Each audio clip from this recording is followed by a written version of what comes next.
بسم الله الرحمن الرحيم. الرحمن علم القرآن، خلق الإنسان، علمه البيان. الشمس والقمر بحسبان، والنجم والشجر يسجدان. والسماء رفعها ووضع الميزان، ألا تطغوا في الميزان. وأقيموا الوزن بالقسط ولا تخسروا الميزان. والأرض وضعها للأنام، فيها فاكهة والنخل ذات الأكمام. والحب ذو العصف والريحان، فبأي آلاء ربكما تكذبان؟ خلق الإنسان من صلصال كالفخار، وخلق الجان من مارج من نار. فبأي آلاء ربكما تكذبان؟ رب المشرقين ورب المغربين، فبأي آلاء ربكما تكذبان؟ مرج البحرين يلتقيان، بينهما برزخ لا يبغيان. فبأي آلاء ربكما تكذبان؟ يخرج منهما اللؤلؤ والمرجان. فبأي آلاء ربكما تكذبان؟ وله الجوار المنشآت في البحر كالأعلام. فبأي آلاء ربكما تكذبان؟ كل من عليها فان، ويبقى وجه ربك ذو الجلال والإكرام. فبأي آلاء ربكما تكذبان؟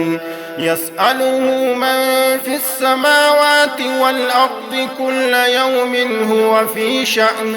فبأي آلاء ربكما تكذبان؟ سنفرغ لكم أيها الثقلان. فبأي آلاء ربكما تكذبان؟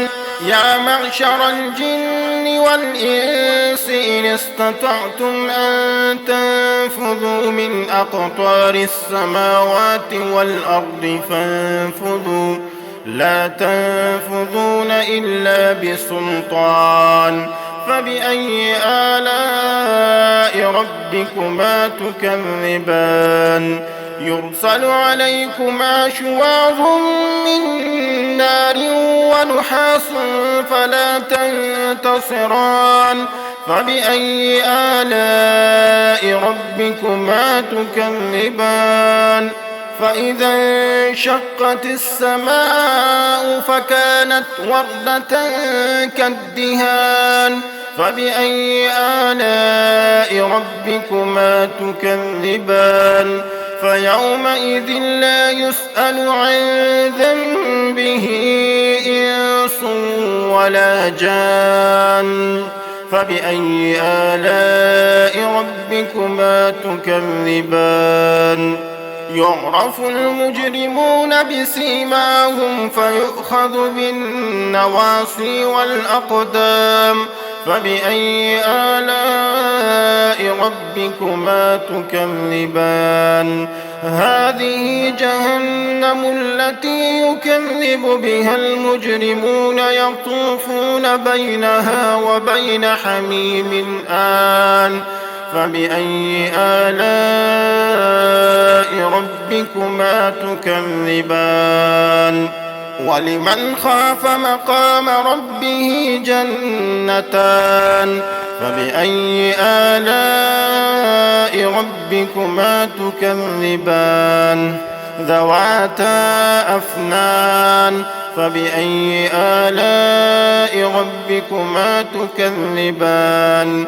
فيهما عينان تجريان فبأي آلاء ربكما تكذبان فيهما من كل فاكهة زوجان فبأي آلاء ربكما تكذبان متكئين على فرش بطائنها من استبرق وجنى الجنتين دان فبأي آلاء ربكما تكذبان فيهن قاصرات الطرف لم يطمثهن إنس قبلهم ولا جان فبأي آلاء ربكما تكذبان كأنهن الياقوت والمرجان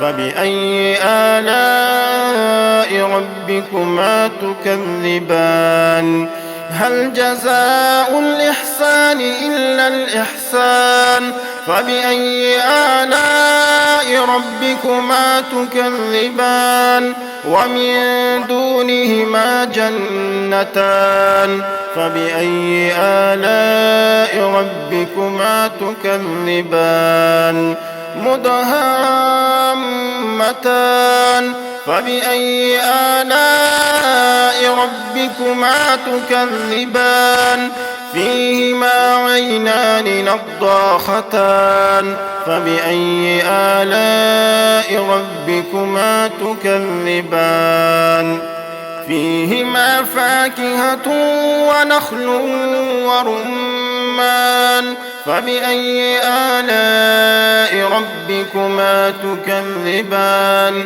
فيهن خيرات حسان فبأي آلاء ربكما تكذبان حور مقصورات في الخيام فبأي آلاء ربكما تكذبان لم يطمثهن إنس قبلهم ولا جان فبأي آلاء ربكما تكذبان متكئين على رفرف خضر وعبقري حسان فبأي آلاء ربكما تكذبان تبارك اسم ربك ذي الجلال والإكرام